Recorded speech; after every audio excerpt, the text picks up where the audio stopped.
Any leader will tell you the people are the most important part of a successful organization. But how do you find those people and how do you keep them happy and motivated? Today, we're talking with someone who can help us answer that question. So stay tuned.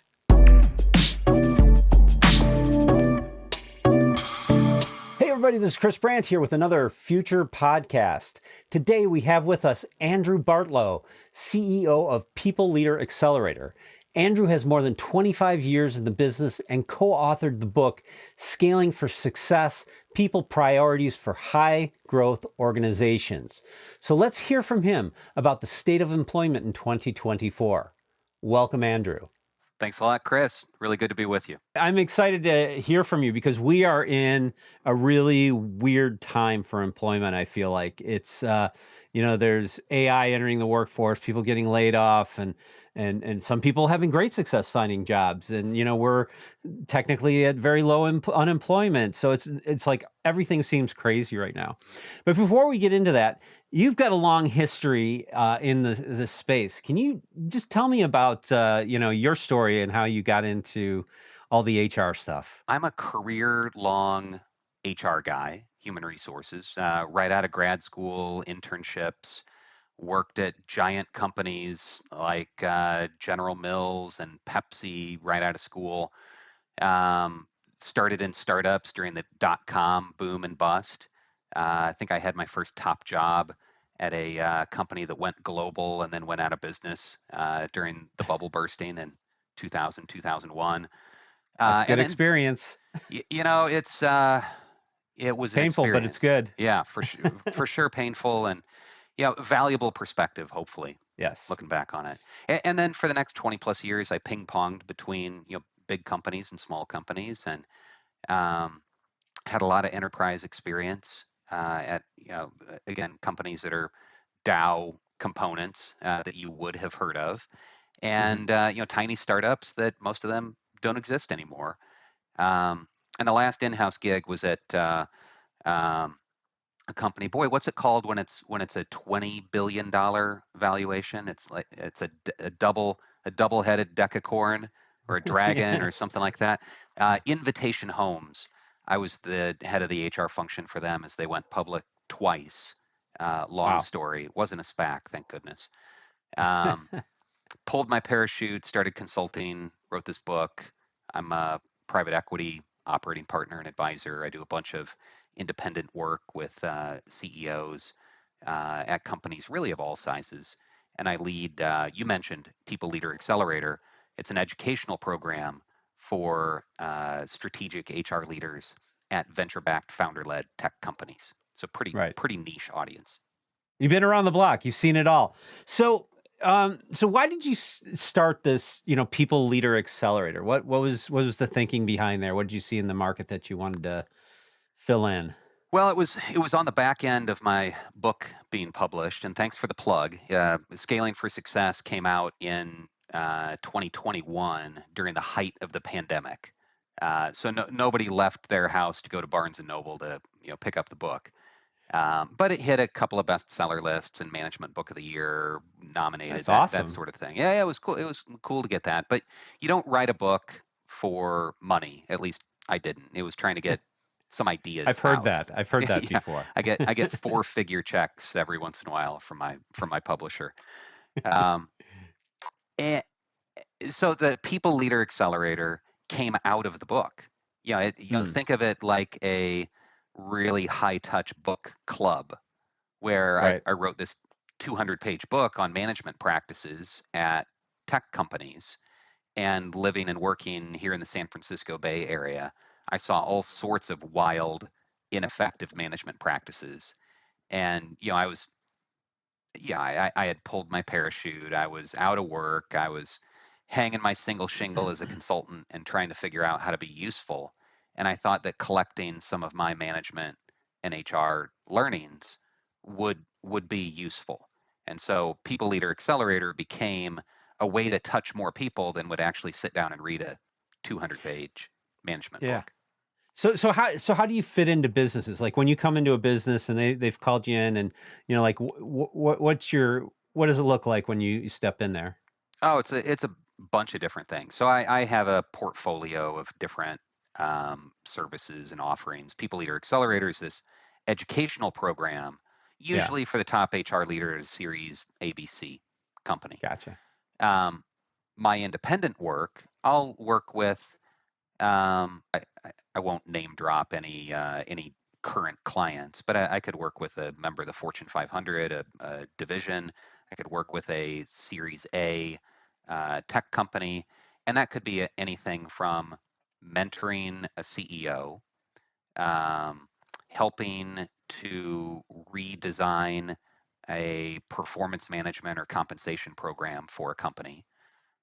Could be helping an organization to set their goals and priorities. Lots of high growth orgs are kind of all over the place trying to do everything all at once. For sure. That's a specialty. I'll also do org design. I'm probably one of the few people that goes really deep in terms of how do you organize your company to Yeah, meet your goals. that's pretty Um, cool. yeah, so I do a bunch of stuff all in the organizational effectiveness space. Yeah, well, and I think, I've seen a lot of startups. I've seen, big companies too, and just the struggle they go through. And when you're like you mentioned, when you're in a high growth, like the title of the book says, when you're in a high growth kind of business, it's really weird because you start from that small group of people who kind of were jacks of all trades and doing a lot of different jobs and wearing a lot of different hats. And then they got into more specialized roles. And then Yeah, there's layers of management that had to come in. And, I'm sure you know this, but I mean, like I've always seen the big problem of like lifting people from like individual contributors into the management because they just feel that's the career path that needs to be followed, and it's just not always the right way to do things. And you see these mistakes being made over and over and over, and just the wrong hires, the wrong structure. So I got to imagine that's extremely valuable to businesses. um, so like I mentioned, like, work is really weird right now. So yeah. how would you describe the state of work right now? I feel like I've used the term "a perfect storm" repeatedly over the past few years. Right, we were in this perfect storm of the pandemic and work from home, and social and racial equity issues. That was a perfect storm. Right. Uh, Now we're in a high interest rate environment with almost zero capital pouring into uh, venture firms, which is starving the cash burning tech companies. Unless you're in AI, if you're in AI, it's a story of haves and have-nots, right? Right. Right. So it's been this triangulation of multiple events affecting the world of business and management and people management, HR, Yeah. um, a different series of events for the past 5 years. And Yeah. I don't know if I'm just that much more attuned to it, doing what I'm doing independently now and speaking more publicly. But boy, it seems like we've been in the throes of something really big and evolving for the past 4 years now. Yeah, no, and I would add that in also too. There's like this generational component too that I think we're seeing as well. And I mean, it's a really strange space because, like, I am in tech obviously, so I talk to a lot of Right. people on the AI front and stuff like that. Like, oh my God, there's like so much work, and we got blah blah blah blah blah. And then you hear from other people in different sectors of the economy, and there's starvation out there, right? And Yeah. it's funny too because there's wage issues too. Like, it's I could think the economy is struggling to deliver the right kind of pay to the entire population here. And I think that's where people are really struggling as well. So there's so many factors coming in here. Like you said, it's a perfect storm, and it seems crazy to me. So what do we do? What do we do? Yeah. Yeah. Um, well, well, hey, let's be direct. Let's talk brass tacks. What Sure. what you do is you get focused. You figure out what about me? How do these things that are going on in the bigger, wider world of business and beyond affect my organization, affect my team, affect me personally in my job? Yeah. So where are you at right now? Are you just immediately before this podcast taping? I was on a Zoom chat with a HR leader that I've mentored and went through my People Leader Accelerator program, and she got laid off a few weeks ago, and she's looking, and she was looking to test some of her assumptions about the market. And hey, I've been in startup tech my entire career. What can I do to be appealing? Yeah. And for her, she's in a tough spot. There are a lot of HR and recruiting people that are now looking for work, Yeah. and many people grew up in their careers in this high competition environment Right. with an absolute bull market tear, with ZERP, zero interest rate, easy financing for startups. And boy, HR and recruiting talent was in massive demand, Yeah. and pay rates were skyrocketing. And it is different. It is a rebalancing of Very supply and different. demand right now. Yeah. Yeah, yeah. It's a really it's a really strange time out there for people, and I keep hearing so much conflicting feedback. And the thing is that like we keep talking about, like, unemployment is officially very low. Yep. Um, but it doesn't feel like that. So what do you think's going on there?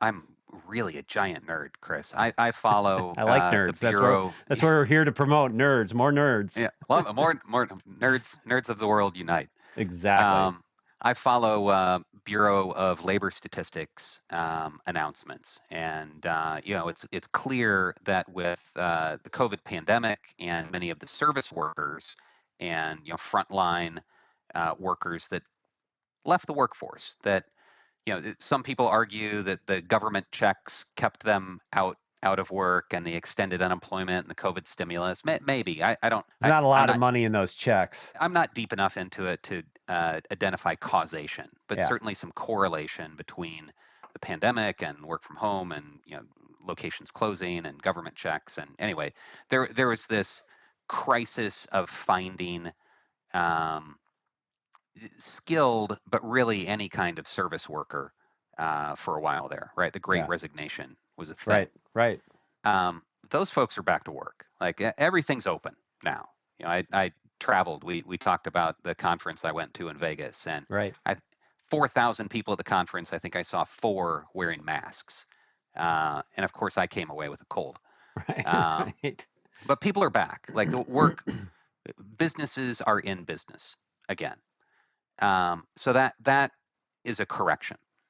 The other correction, though, that's happening, and this is the other side of the labor market, are these mass layoffs in big tech and in Yeah. startup tech that arguably, maybe not that arguably, there's a bubble.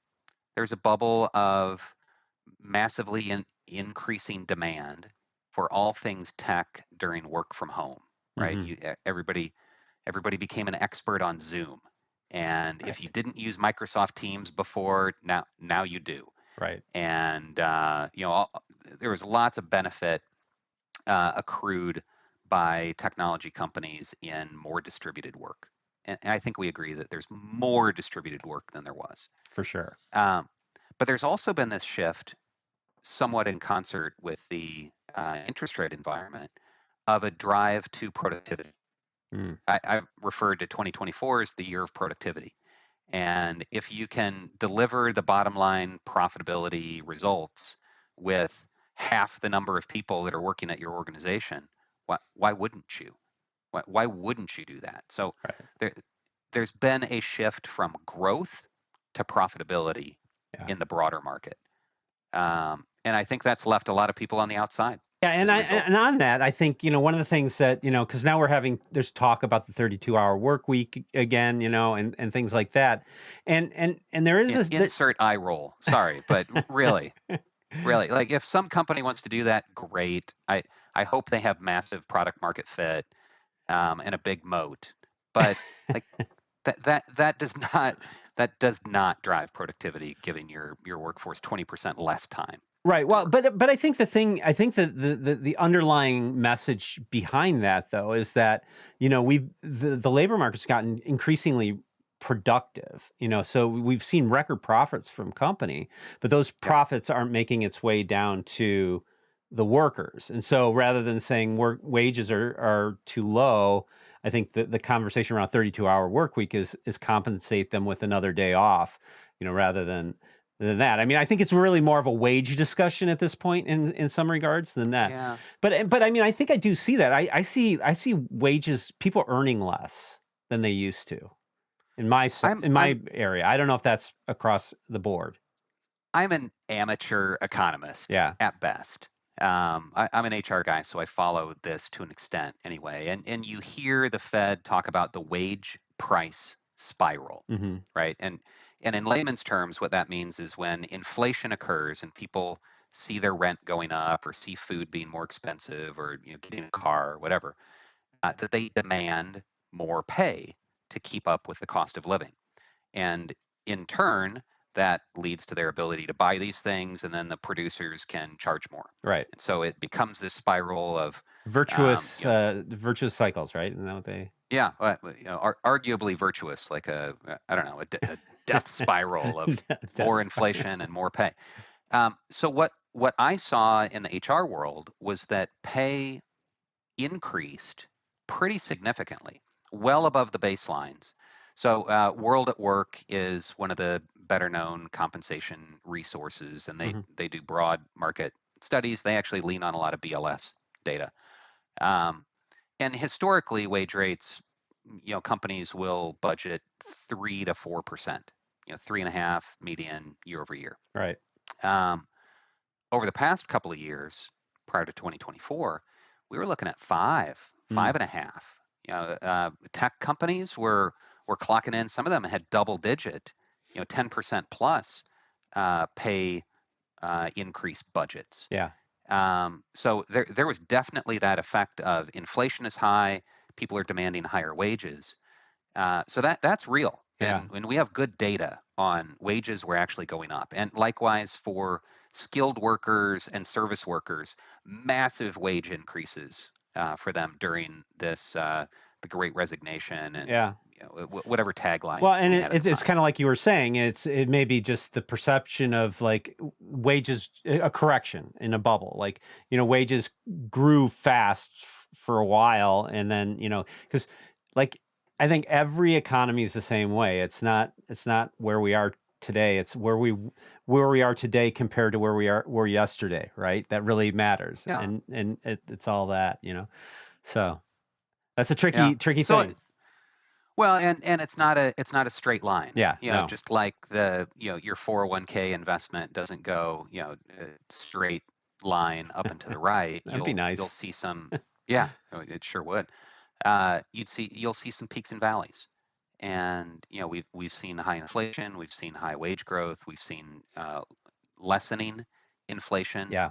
but interest rates remain high, and that's driving companies to be more focused on the bottom line. So capital is expensive, interest rates are high.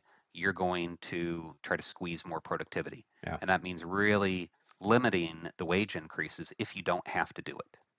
And in the market that we're in right now, you don't have to do it.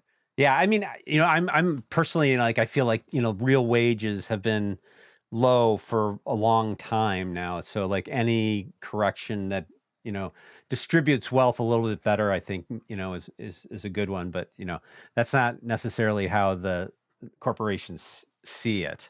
But I do want to like loop back to something else you mentioned there too. It's sort of there's like quite a kind of purge in the tech sector. So there's both this Yeah. like purge and this, really hot area, and it's all about AI, really, right? And I feel like a lot of companies have jumped out ahead of where the state of AI is in their layoffs. They're thinking, well, this will all be done by AI, and as fast as AI is going, I think we have a lot of stuff to still figure out. So I imagine some of those, some of that cleaning the house is going to result in some new hires again soon, I would hope. Yeah, I think any organization will act in its best interests, right? So, what is the best interests of an organization? Previously the priority was top line growth. Now it's bottom line profit. Yeah. Or if you're a early stage company, it's trying to reduce your burn. I think AI has become a convenient culprit Yeah. for layoffs. Companies got fat across the board, whether it was a startup or a mega cap enterprise company, and they're making tough choices, and that affects people. Yeah. And you will lean on whatever reason you can. It's me, not you. It's you, not me. It's AI. It's the global warming. This is why we're reducing costs and cutting jobs. And I totally agree with you, Chris, that AI, the productivity improvements are tantalizing, but they're not fully Yeah. realized yet. Not even close to fully Yeah. realized. Yeah. Well, so like, what like I talk to a lot of people who are trying to hire the best talent. Like when you get out of the valley in tech, Yeah. there's not as big of a talent pool, right? And so you have people like in the Midwest trying to hire AI people and trying to hire security people and things like that, and they're really struggling with that. So like what is the key to finding and retaining that best talent? Like, what would you tell people out there? Here's what you should do to get the good ones. How do you find and retain talent in today's market? Yeah. Um, couple ideas, couple of tips, and for context, so I'm an HR guy by Right. trade, and I do advisory work across a bunch of different industries and sizes, stages, blah blah blah. I also happen to be a B2B HR tech SaaS founder. So Right. so I have So you have the same a problem. Yeah, like I'm looking for talent. I have a dev shop that's in Eastern Europe, actually based in the Ukraine. Interesting. So they're dodging rockets. I shouldn't make light of it. Like Yeah. it's really serious. And I've been working with them for 2 years, and everybody that can leave the country has, and they're so deeply appreciative for the work. Yeah. And they do good work at very, very different rates than you would pay in the United States, even in a low labor cost Hmm. part of the United States. So um, there's a point here. Right. The point is that if you open up geography as you are looking for talent, you open up possibilities. Yeah. So if you are an office-based employer, yes, you can. Yes, you can demand that talent come into your office X number of days per week or per month. But you have a massively larger labor pool that you can draw from, often with a huge opportunity for labor arbitrage. Labor arbitrage, for the non-nerds out there, means you can pay less for the same work, depending if somebody's living in Poland versus living in San Francisco. Right. Right. I think my back end developer, I'm gonna say this publicly, is $30 an hour. 30 bucks an You're not hour. going to get that in San Francisco. Of course not. Yeah. Um, so I think that's one way to attract and retain talent is be flexible geographically. There's some stats that I won't quote accurately, but LinkedIn publishes, and Indeed has also published information about what percentage of jobs list a location versus remote. That's much lower now. Now it's like 15-ish% of jobs are listed as remote work location versus closer to 50% a year ago. But those jobs that list remote as being the location get something like 10 times more I'm applicants sure. than jobs that have a location. And it just makes sense, right? So if you're trying to attract and retain, why not open up location if you can? And if it's tech work, like of course, if you're trying to run a cash register at Yeah. a yeah, at an Old Navy, you need somebody physically there, like folding the clothes. But if you are looking for a product manager or a back end developer, why wouldn't you open up geographically. Yeah. And that's a great way to attract. Retain is a different story. I think retain is more about the experience that somebody has and their alternatives. Hmm. So if their alternative is a better paying job with a manager that's nicer to them or doesn't work them as hard, or that you get to work with a more cool technology, or you have better, growth and learning prospects, then you start to trade off. But attraction is about opening up the top of your funnel, Hmm. and the best way to do that is offer work remotely. Yeah. Yeah. Well, and I think that, you know, uh, a lot of people have been, overworked and, stressed. And I think, you know, I don't talk to anybody who says that they would work for a company that demands that they're in the office. You know, I mean, that is just, like, at least in my circles, it's like everybody's like, oh, God. I mean, I know a couple people who like to get out of the home to go to an office, but, for the most part, like the remote work piece is that's a non-negotiable item Yeah. Well, I think it's non-negotiable until it is. until it isn't. Yeah. Yeah. Yeah. And it's non-negotiable if you're a HR, if you're a recruiter at Facebook that just got laid off, Yeah. and you're trying to find another high paying, $180,000 a year recruiting job, and you have moved to uh, Denver, Colorado, so you could ski.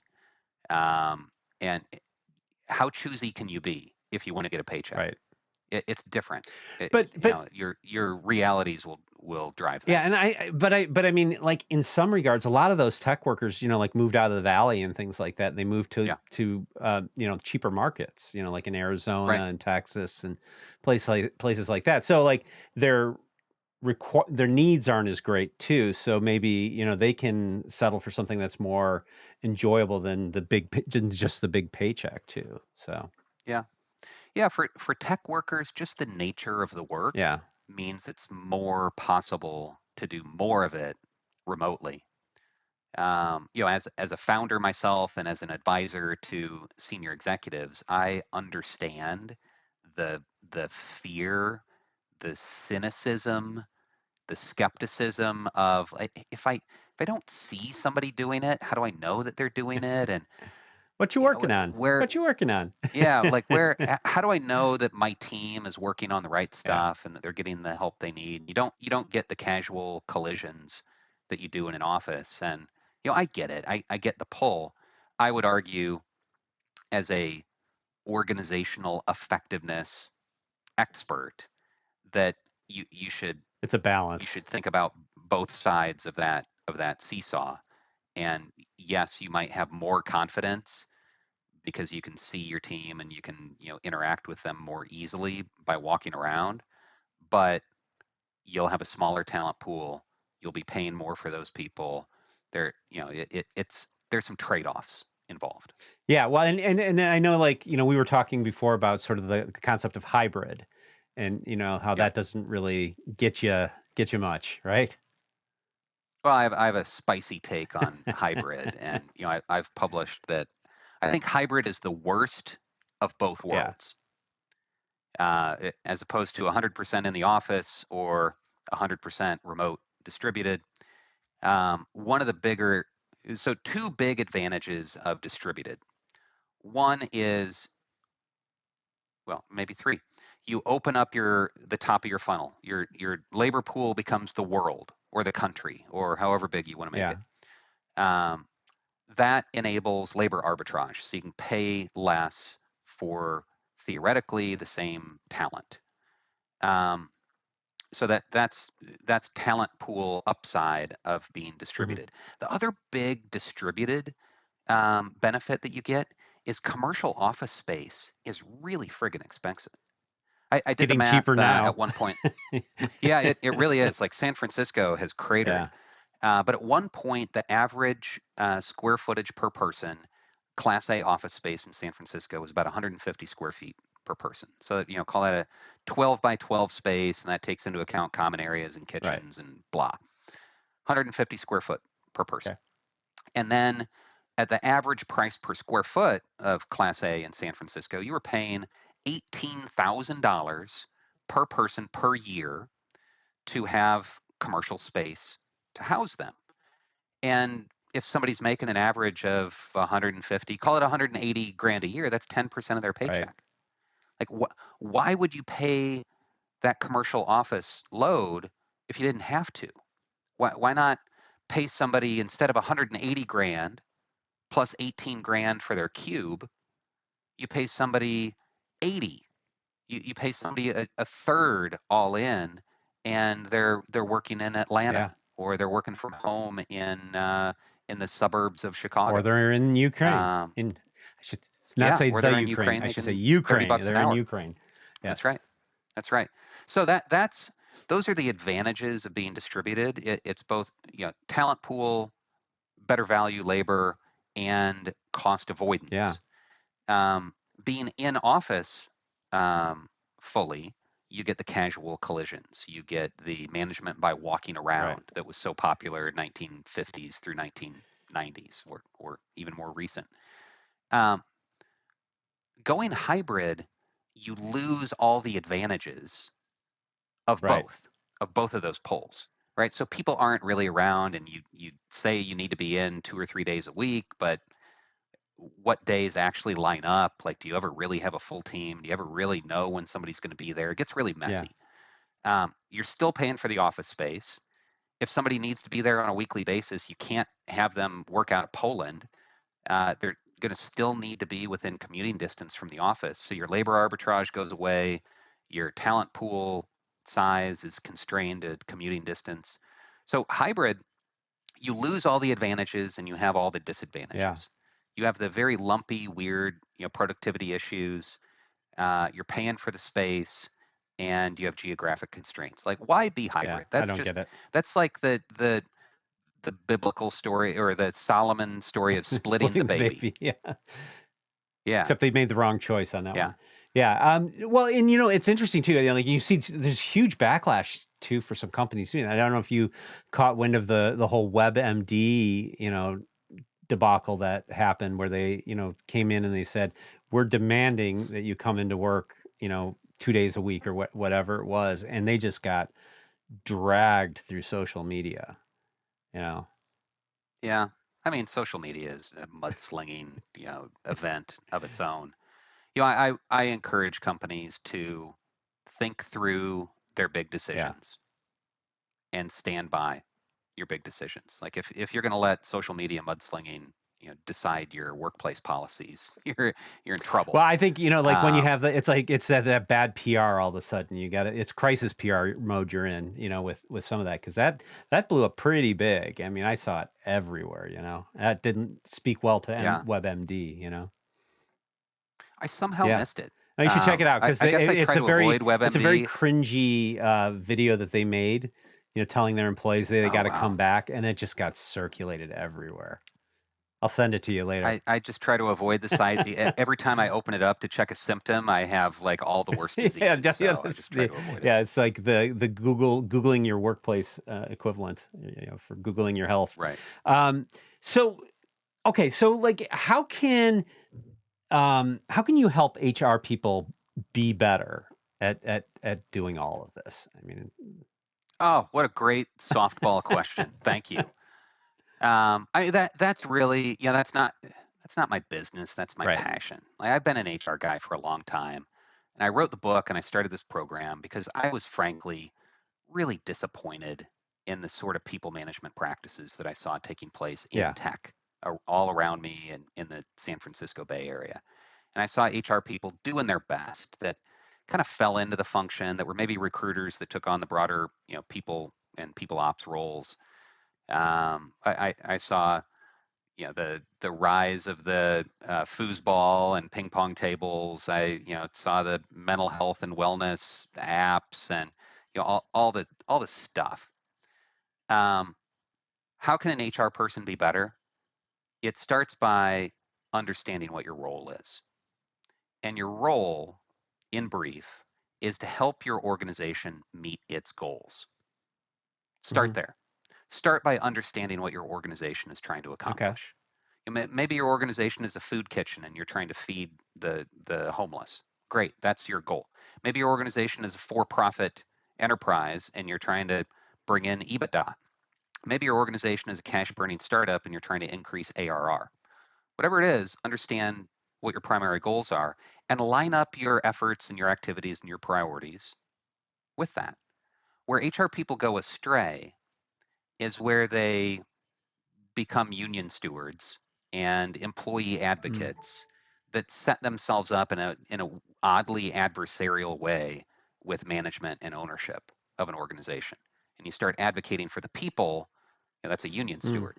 And the employees' outcomes without regard for the organization's outcomes. Like people should be paid more and more time off and more benefits and more. Um, and that does not set you up to be successful and influential at an organization. We use the word seat at a table, but I don't know what table you'd be sitting at if you take that tact. So like understand what your role is to help your organization meet its goals. That doesn't mean treat people mhm, badly. That's probably not in alignment with your goals. But it's understanding the right. trade-offs. Like where can we get talent? How much do we have to pay for it? How do we help people be effective in their jobs? It's not about happiness. And I actually like I honestly cringed a little bit at the Oh, introduction where you mentioned something about happiness. And I will stand on my soapbox and loudly proclaim that effective management is not about happiness. It's about helping an organization meet its goals. Again, I am in no way suggesting that you be, a terrible overlord, uh, authoritative organization that takes advantage of its people. well, Like a good employer will be more likely to meet its goals, but understand how it fits together rather than going full employee would you advocate. say, I mean, like that almost sounds like there should be, because you mentioned there's an adversarial role between the company and the HR people a lot of times. But does that then mean there Yeah. should be an adversarial role between the HR and the employees then? Or, like how does that work? I mean, is that just like you have to just be constantly, I mean, maybe the alternative to that is just constantly setting appropriate expectations and being very communicative. Yeah, yeah, that's well said. Like set expectations, make sure people understand what they're here for Right. and what you're here for, and you can't expect the CEO or the frontline employee in customer service to know what your job is. Like, so we have to understand our job first, Hmm. and our job is to help the organization meet its goals. And so, often we'll fall into the role of compliance cop or recruiter, and that's legitimate, or um, program administrator, party planner, event and culture steward, which is mostly like activities. At our highest and best, where we're doing really good work, and this is where I have this intensive MBA like program, we are an internal management consultant function. We can coach and advise managers and leaders. We can help design and determine appropriate policies and practices that will help the organization meet its goals. Um, yes, you need to check I-9s, and yes, you need to process the benefits and the new hire paperwork. That's the stuff that can and should kind of happen under the waterline in the Mhm. background. If we're being really effective, we're helping organizations to think through how can you operate in a way that's in your best interests. Internal management consulting. Yeah. Yeah, I mean, I don't see many HR people, like running with Yeah, that sort of HR, consultant sort of perspective. So I think that's a yeah, really interesting point. Um, so like, what's next for you? I mean, you got a lot of irons in the fire. You're writing books, you're starting SaaS companies, you're helping consultants and. yeah. I mean, I am so fortunate that I had a good exit with Invitation Homes, and thank you to them, and thank you to the original founder of what was Waypoint once upon a time that gave me my Yeah. shot at head of the function. Um, And I am balancing my various audiences, just like I try to teach HR people to understand who their stakeholders are and what they care about, and find an appropriate Yeah. balance between employees and investors and executives. I'm trying to find my balance between my independent clients, my PE responsibilities, my venture advisory work, this SaaS product I'm working on. But really, my passion project is People Leader Accelerator. I think Yeah. you can see how Yeah. energized I get about this. Like, I, I've honestly been embarrassed telling people outside the function that I'm in HR for much of my career. Um, and so the book and this educational program has been an effort to try to enable more HR people to level up, Yeah. to elevate, help us to understand how we can contribute better, and that'll make the overall function that much stronger. Yeah. Well, so like if I assume the book's available not only in Barnes and Noble but on Amazon as well too, and all the Yeah, other places. yeah. My publisher, thank you, Columbia University Business School. You can get it on their website. You can get it on Amazon. It comes in a Kindle version. There's an audiobook with a guy with a very intelligent sounding accent. Wasn't me. Um, yeah, you can get it all the places that you would get a book. That's awesome. And so if people wanted to get into the people leader accelerator and they wanted to, contact you about coaching and things like that, where should they reach out? Yeah, I am very active on LinkedIn. Follow me, connect with me. There are links to get into all the various things that I'm doing there. People Leader Accelerator is a mouthful. It is also a very long website that starts with a www and ends with a .com. And you can learn more about the program there. And I have a bunch of free guides and resources for people that want to learn more about management practices there. Well, yeah. So, I mean, if you're in HR and you want to up your game, go check that out. And if you're an executive at a company and you feel like your HR is not living up to expectations, get some consulting and send your HR leaders to the program to learn up. That's right. Let's do it. Yeah, yeah, no, sounds great. Well, Andrew, like, really appreciate you coming on. You definitely gave me some interesting perspectives, because like, it's such a confusing space. So it's really great to hear your perspective on it and your take on it. And I appreciate you bringing that over. And thanks so much for being on. Yeah. Well, hey, thanks again for having me. Really appreciate the opportunity to speak with your audience, and would love to be helpful. That's what I'm Well, I here think you've for already now. been helpful. So, you check that one off your list of busy things you've got going on. So thanks so much. Thanks, Chris. Thanks for watching. I'd love to hear from you in the comments. And if you could, give us a like, think about subscribing, and maybe sharing it with some friends.